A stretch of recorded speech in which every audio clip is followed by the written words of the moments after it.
후루이치 노리토시라는 사람이 쓴 책 중에 절망의 나라의 행복한 젊은이들이라는 책이 있습니다.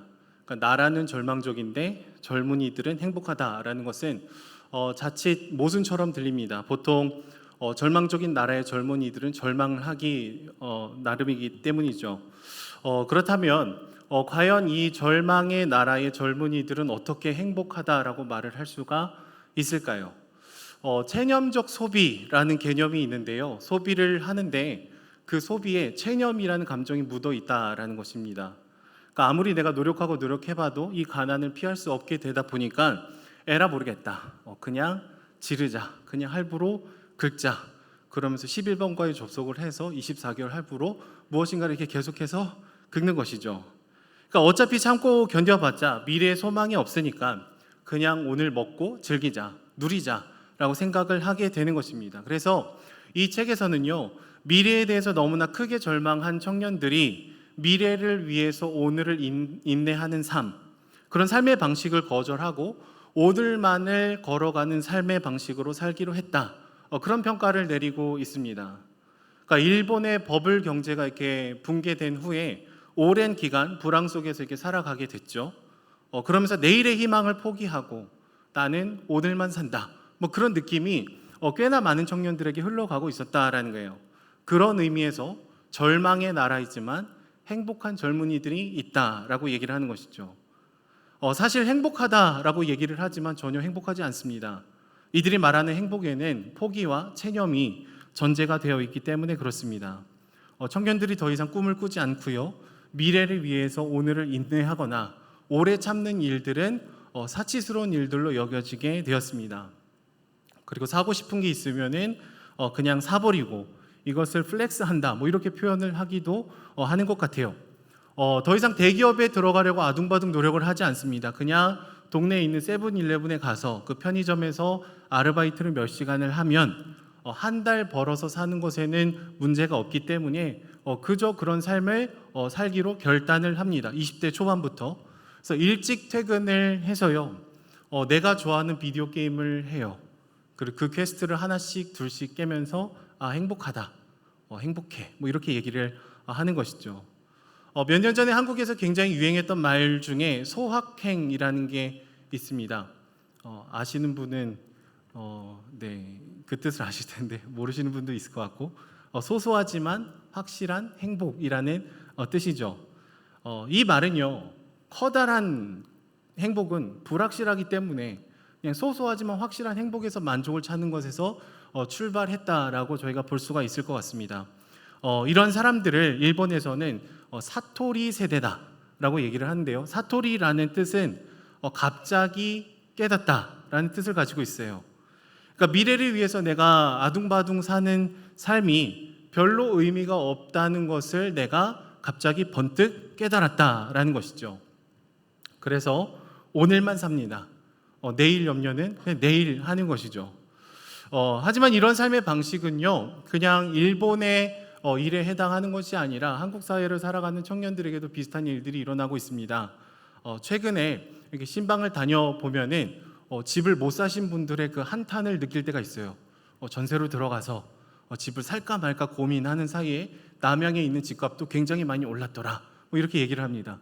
서울에 있는 집값은 진짜로 억소리 나게 계속해서 올라가는 것을 저희가 보게 되죠. 막 그때 살 걸, 막 이런 고민을 어른들은 그런 고민을 해요. 그때 살 수 있었는데 못 샀다. 그런데 청년들의 입장에서 보면은요, 애초에 집을 살 수가 없었습니다. 많은 청년들은 내가 경제 생활을 하기 이전에 이미 집값이 절대적으로 많이 올라 버렸기 때문에 내가 평생을 다해서 아껴도 내 집 마련은 할 수 없다라는 깊은 좌절과 절망감이 이 사회생활을 시작하는 출발점부터 분명히 있다라는 거예요. 고등학교 3학년 때 내가 원하는 대학에 들어가지 못하게 되면서 내 인생의 절반은 이미 실패했다라는 그 패배감을 안고 그 20살의 인생을 시작을 하게 되는 것이죠. 여러분, 그러다 보면 머나먼 미래를 위해서 오늘을 담보 잡히는 삶을 살지 않기로 결단을 하게 되는 것이죠.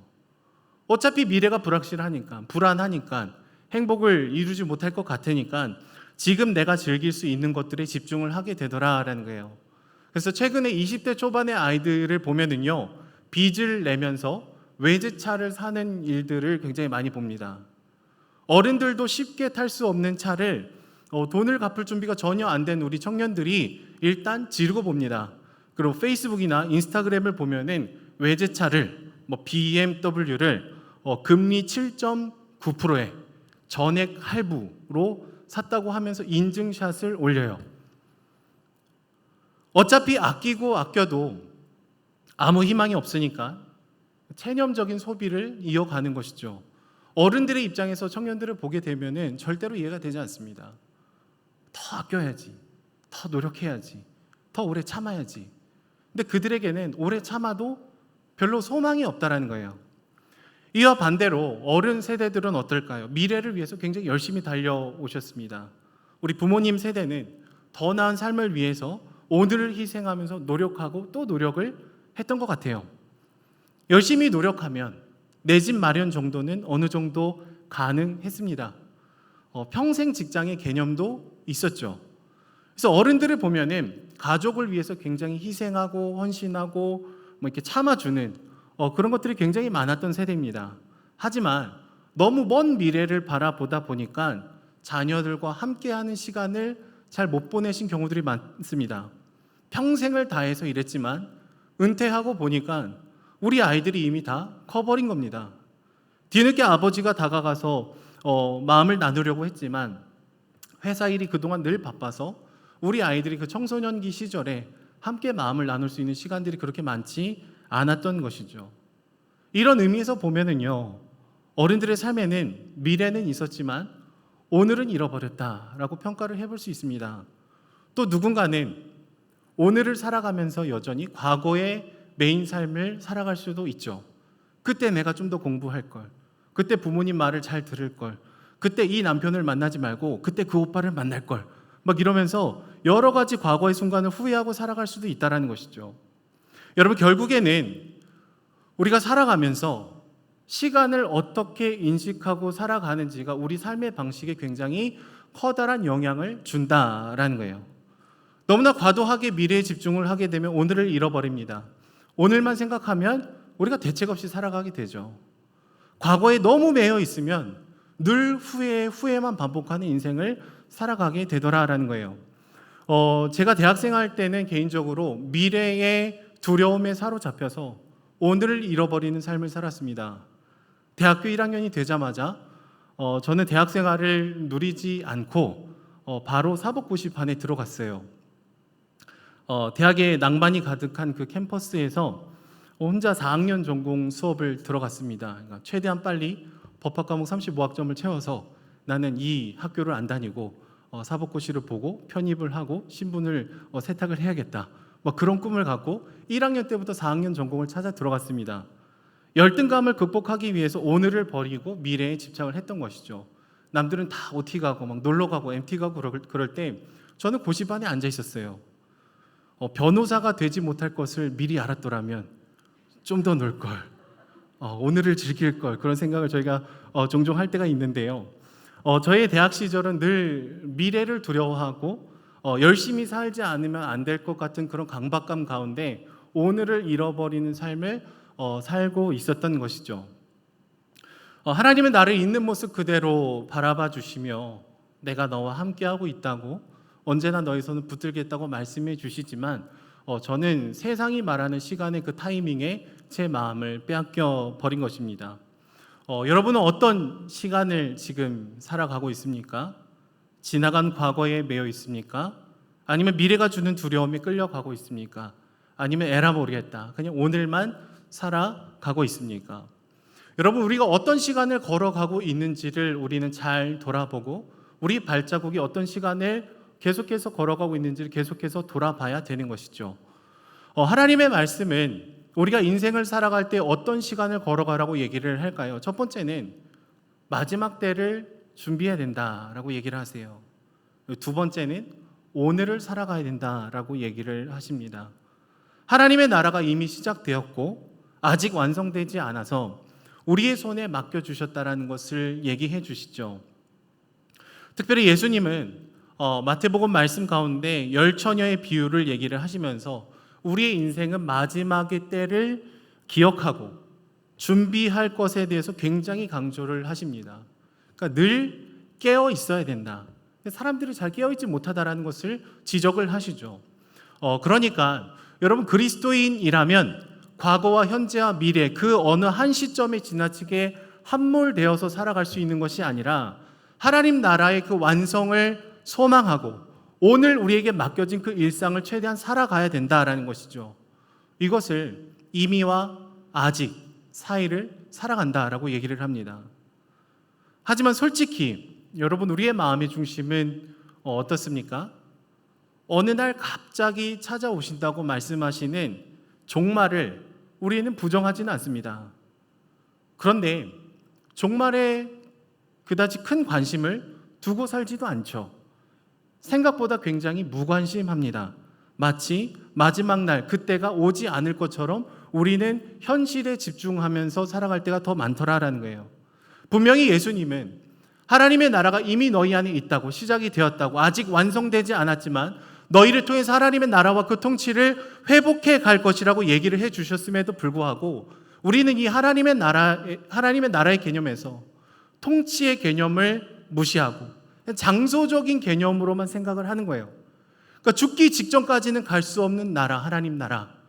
그래서 오늘을 살아갈 때에는 세상에 있는 사람들과 별반 다를 바 없는 가치들을 추구하고 원하고 갈망하고 자랑하고 부러워하는 그 모습이 우리 안에 있을 때가 많다는 것이죠. 우리가 살아가는 시간에 대한 개념을 잘못 이해하는 순간 우리는 믿지 않는 사람들과 너무나 똑같아지더라라는 거예요. 하지만 하나님의 나라의 이 도래가 너무나 먼 미래인 것 같아서 오늘이 전부인 것처럼 미래가 주는 두려움을 대비하기 위해서 아이들을 다그치고 이 땅 위에서의 삶이 전부인 것처럼 우리가 걸어가면 커다란 상실감이, 무엇인가 뒤틀어짐이, 그리스도인답지 않은 죄책감이 우리 안에 들어오게 되는 것이죠. 오늘 말씀을 보시면 바울은 데살로니가 교회 형제들에게 때와 시기에 대해서 얘기를 하고 있습니다. 누군가는 마지막 날에 대해서 관심을 기울이지 않으면서 그냥 평안하다, 안전하다, 야, 너 먹고 살만하냐? 그냥 오늘을 어떻게 살지만 얘기를 하자. 다가오지도 않은 그 종말에 대해서 괜히 심각하게 얘기하지 말고 그냥 오늘을 살자, 이렇게 얘기하는 사람의 부류가 있어요. 하지만 바울은 우리는 결코 그런 시간을 살아갈 수 있는 존재가 아니라고 분명히 얘기를 하죠. 6절 말씀을 보시면 어떻게 얘기합니까? 그러므로 우리는 다른 이들과 같이 자지 말고 오직 깨어 정신을 차릴지라. 아멘. 여러분 우리는 믿지 않는 자들과 똑같이 잠들어 있을 수 없는 존재입니다. 우리는 하나님의 말씀이 제시하는 시간을 걸어가야 되는 그런 존재들이라는 것이죠. 여기서 말하는 낮과 밤이라는 것은요, 물리적인 시간을 얘기하지 않습니다. 하나님이 우리에게 얘기해 주신 시간의 개념을 아는 사람은 빛 가운데 걸어가는 사람입니다. 여전히 이 개념을 모르고 살아가는 사람은 밤에 거하는 사람이라고 얘기를 할 수 있죠. 여러분, 밤에 거하는 사람은 잠에 취합니다. 밤에 취하는 삶을 살아갑니다. 여전히 보지 못하고 알지 못하고 세상의 이야기에 끌려가는 인생을 살아가게 된다는 거예요. 오늘만 살거나 미래의 두려움에 끌려가는 것이죠. 하지만 바울은 그리스도인들은 낮에 속한 사람들이다, 빛의 아들이요 딸이다라고 얘기를 하고 있습니다. 밤이나 어둠에 속한 상태로 계속해서 걸어갈 수 있는 존재가 아니다라는 거예요. 주님이 우리를 그렇게 부르신 적이 없다라는 것이죠. 마치 종말이 없는 것처럼 오늘만 사는 인생, 그것은 그리스도인들의 삶의 모습이 아니죠. 늘 긴장하고 늘 깨어있기를 소망하고 하나님께서 내게 맡겨주신 그 하나님의 나라를 확장해 가는 삶이 우리 삶에 분명히 있어야 된다라는 거예요. 우리가 살아가고 있는 세상의 곳곳을 살펴보면요, 하나님의 주인 되심을 인정하지 않는 곳에는 깨어짐이 있습니다. 아픔이 있습니다. 죄가 가득하고 뒤틀어짐이 분명히 있죠. 이 어둠이 여전히 가득한 세상 가운데 우리를 깨어있는 자로, 빛의 자녀로 이 세상을 비춰가는 그런 소수의 사람들로, 남은 자로 우리를 지금 불러주고 계시다라는 거예요. 우리를 어둠을 밝히는 빛으로, 불러주고 계시더라라는 것이죠. 하지만 우리의 현실을 보고 내 거울을 보면 예수 그리스도를 믿는다라고 얘기를 하면서도 하나님께서 말씀해 주신 마지막 때를 잊어버리고 무관심하고 기억하지 않고 세상과 똑같은 결로 살아갈 때가 많죠. 여전히 밤에 속한 자처럼 잠들어 있을 때가 많습니다. 과거에 매여 살거나 오늘만 살거나 미래의 두려움에 끌려가는 것이죠. 끝을 생각하지 않기에 우리는 더 많은 것을 소유하고 원하고 갈망하고 얘기한다는 거예요. 여러분들의 대화의 끝은 어디에서 늘 끝이 납니까? 늘 마무리는 부동산, 주식, 코인, 자녀의 교육을 어떻게 해야 된다더라. 물론 그것 자체가 나쁘지 않지만 모든 대화의 끝이 그곳으로 간다면 우리 마음의 흐름이 어디로 가는지를 돌아봐야 된다는 것이죠. 바울은 어둠이 가득한 세상 속에서 빛의 자녀로 살아가는 우리의 삶이 전투와 같다라고 얘기를 합니다. 그래서 갑자기 전쟁에 대한 표현들을 쓰고 있어요. 8절 말씀을 보시면 정신을 차리고 믿음과 사랑의 호심경을 붙이고 구원의 소망의 투구를 쓰자라고 얘기를 하죠. 여러분, 이런 표현은요, 어둠이 가득한 세상에서 어둠과 빛이 공존하긴 하지만 5대5가 아니라 8대2, 9대1처럼 느껴지는 이 현실 속에서 빛의 자녀답게 살아간다라는 것은 굉장히 어렵다는 거예요.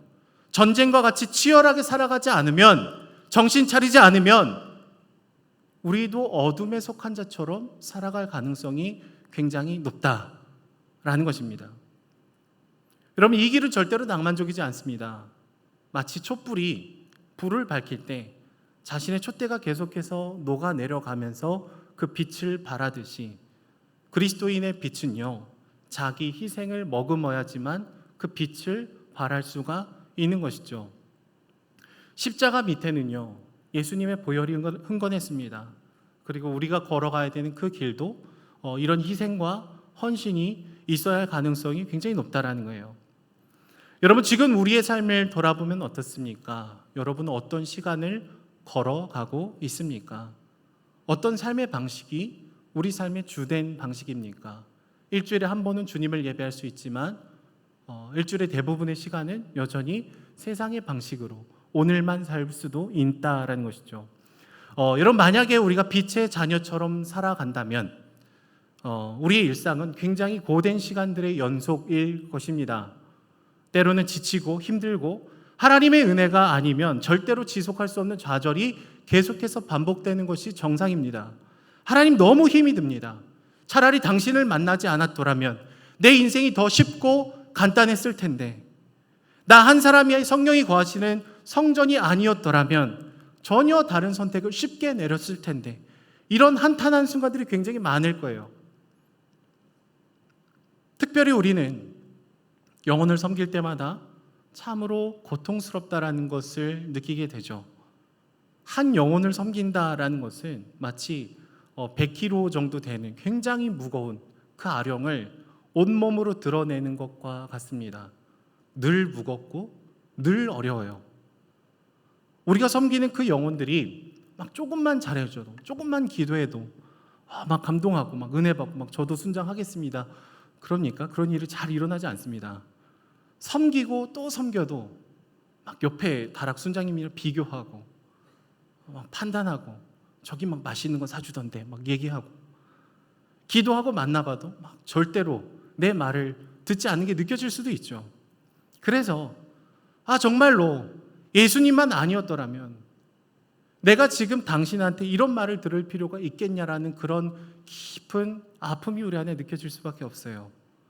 교회만 아니면 내가 진짜 당신에게 이렇게 굽신굽신하지 않을 텐데. 지치죠. 힘이 듭니다.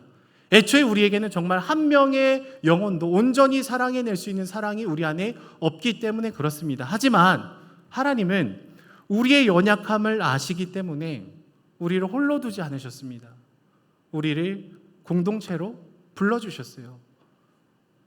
같은 시간을 걷고 같은 라이프 스타일을 살아가면서 같은 희생을 하고 비슷한 고통을 통과해 나가는 하늘의 가족들을 우리에게 허락해 주셨다는 거예요. 예전에 제가 안산동사교회에서 셀리더를 할 때 셀 모임 시간에 저희 멤버들이 그렇게 맨날 집으로 도망갔습니다. 분명히 예배 드릴 때까지는 막 여기 저기 있다는 걸 제가 다 스캔을 했는데 동산교회는 예배당이 크다 보니까 셀리더의 눈을 피해서 너무나 쉽게 집에 돌아갈 수가 있었어요. 그러니까 어느 날 셀 모임, 마을 모임 장소에 제가 갔는데 저희 셀 애들이 아무도 없는 거예요. 한 40명이 모여 있는데 저희 셀에 저 혼자, 막 다른 셀은 막 7명, 막 10명, 그래서 막 우리 성김이가 막 최고다, 막 얘기하고 막 안아주고, 저 혼자 있는 거예요. 기타 들고. 마을 모임을 마치고 나면 오겠지. 찬양 인도하고 기도하고 딱 눈을 떴는데 기타랑 저밖에 없습니다. 그래서 갈 곳이 없는 거예요. 그 모임이 되게 무겁고 왠지 내가 여기 있으면 안 될 것 같고 비교당하는 것 같고. 그래서 문을 열고 동산교회 그 본당 예배당에 이렇게 구름다리 같은 데가 있거든요. 거기를 이렇게 터벅터벅 걸어가는데 한 사람과 눈이 마주쳤습니다. 저랑 똑같이 모든 멤버가 도망간 셀리더였어요. 여러분, 서로의 처지가 같은 사람은 말하지 않아도 압니다. 우리가 얼마나 비참함을 느끼는지. 그렇죠? 그래서 그렇게 원수 같은 멤버들의 이름을 부르면서 막 둘이서 함께 복도에 앉아서 기도했어요. 처음에는 막 저주를 퍼부으면서 기도를 합니다. 나중에는 축복을 하면서 기도를 해요. 내가 예수님만 아니면 이런 무시를 당할 필요가 없는데 라고 생각을 하다가 예수가 없이는 내가 아무것도 아니라는 고백만 남게 됩니다. 예전에는 예수의 십자가가 너무나 자주 들어서 당연했는데 아무렇지 않았는데 멤버들이 제 가슴을 찢다 보니까 예수님의 십자가가 더 입체적으로 느껴지게 되는 것이죠. 우리는 그렇게 함께 눈물로 기도하고 서로를 위로하고 격려하면 다시금 부르심의 자리를 감당할 수 있는 힘을 얻게 됩니다. 그렇게 기도하면 한 일주일 버틸 수 있어요. 그리고 주일이 찾아오면 또 마음이 무너지죠. 제가 만약에 혼자였더라면 저는 셀리더를 내팽개쳤을 것입니다. 만약에 하나님이 저를 홀로 내버려 두셨더라면 저는 목사가 되지 못했을 거예요. 영혼을 섬기는 일들뿐만 아니라 여러분, 어둠이 가득한 죄로 깨어진 이 세상에서 여러분, 착하게 살면 손해를 봅니다. 의를 추구하면 고난을 받습니다. 어둠이 대부분이고 빛이 소수인 세상에 이런 패턴은 상식입니다. 그러니까 오늘을 살아가면서 우리가 그리스도인답게 걸어간다라는 것은 고통과 아픔과 좌절과 이런 것들이 항상 우리 몸에 짊어질 수밖에 없다라는 것이죠. 반대로 거꾸로 얘기하자면 세상에 사는 데 있어서 여러분 아무 문제가 없으니까 우리 마음이 문제가 있는 거예요. 예수 그리스도의 십자가를 걸어가면서 아무런 슬픔과 아픔이 없습니까? 내 영혼에 심각한 문제가 있다라는 것입니다. 칠흑과 같은 어둠 속에서 빛의 자녀로 걸어가는 그 길은 굉장히 좁고 좁습니다. 그래서 주님은 우리의 사랑하는 동역자들을 붙여주시면서 위로하고 격려하고 예배하며 다시금 걸어가라고 얘기를 하시는 것이죠. 하나님이 우리에게 주신 공동체는 마치 산을 등반할 때 베이스 캠프와 같아서 주님을 따라서 걸어가다 보면 필연적으로 생겨나게 되는 아픔, 상처, 고통을 함께 나누는 장소가 됩니다. 그곳에는 상처가 있습니다. 그곳에 모인 사람들에겐 다들 아픔이 있어요. 말하지 않아도 알고 서로를 위해서 기도하는 것이죠. 이렇게 살아가는 게 나 혼자만이 아니구나, 나를 홀로 내버려 두지 않으셨구나라는 것을 저희가 알아가게 되는 것입니다. 물론 때로는 베이스 캠프 내에서도 여전히 자기가 왕이어서 내가 더 힘들다고 얘기하고 아군을 막 총을 쏘는 사람도 있어요. 하지만 진짜로 하나님을 주인으로 모시는 공동체는 그렇지 않다라는 것이죠. 그리고 이 슬픔과 아픔을 서로 껴안아 주게 되다 보면은 아주 자연스럽게 우리는 예배를 사모하게 됩니다. 우리의 모든 고통을 다 더해도 비교할 수 없는 그 아픔의 사이즈를 다 지고 가신 한 분을 바라보게 되는 것이죠. 만유의 주이시고 온 모든 것을 만드신 그분이 인간의 몸을 입고 이 땅 가운데 오셨던 그 자리를 우리가 기억하며 그 의미를 알아가며 예배하게 되는 것이죠. 여러분, 우리가 함께 주님을 바라볼 때 우리의 상처는 상흔으로 바뀝니다. 우리의 아픔은 별이 돼요. 그러면 매 주일마다 하나님, 하루속히 저희에게 좀 와주십시오. 당신의 은혜가 없이는 우리가 단 한순간도 이 발걸음을 걸어갈 수 없습니다. 그리스도인답게 살 수 없습니다. 어둠이 너무나 막연해서, 너무나 커서 빛으로 살아가기 너무 버겁습니다. 마라나타 주님, 차라리 빨리 와주십시오. 그런 고백 중에 주일이 다가오면 주일의 예배가 또 한 번의 예배로 지나갈 수 없는 거예요. 그 십자가 앞에 나아가 찬양이 울리면, 헌금을 드릴 때 우리의 전 존재를 주님 앞에 드리게 되는 것이죠. 대학생이 돼서 아르바이트를 해봐야 돈을 버는 것이 얼마나 귀한지를 알게 되는 것처럼 우리는 십자가의 길을 걸어봐야 주님께서 우리에게 베풀어 주신 그 사랑이 얼마나 쉽지 않았고, 얼마나 깊었고, 얼마나 컸고, 얼마나 넓었는지를 알게 되는 것이죠. 말씀을 맺도록 하겠습니다. 주 안에 사랑하는 여러분, 믿음과 사랑의 호심경을 붙이십시오. 구원의 소망의 투구를 쓰십시오. 우리는 적당히 살아갈 수 있는 자들로 부르심을 받은 적이 없습니다. 우리가 걸어가야 되는 시간은 다른 사람들과 전혀 다른 시간을 걸어가야 된다는 거예요. 여전히 어둠이 가득한 세상은 끊임없이 우리를 두렵게 만들고 불안하게 만들지만 그 두려움에 끌려가지 않으려면 우리가 함께 예배하고 주님을 찬양해야 되는 것이죠. 이미 시작되었으나 아직 완성되지 않은 그 시간을 걷기를 축복합니다. 교회답게, 성도답게, 빛의 자녀답게 살아서 어둠 속에 빛을 비추는 그런 새로운 방식으로 살아가기를 소망합니다.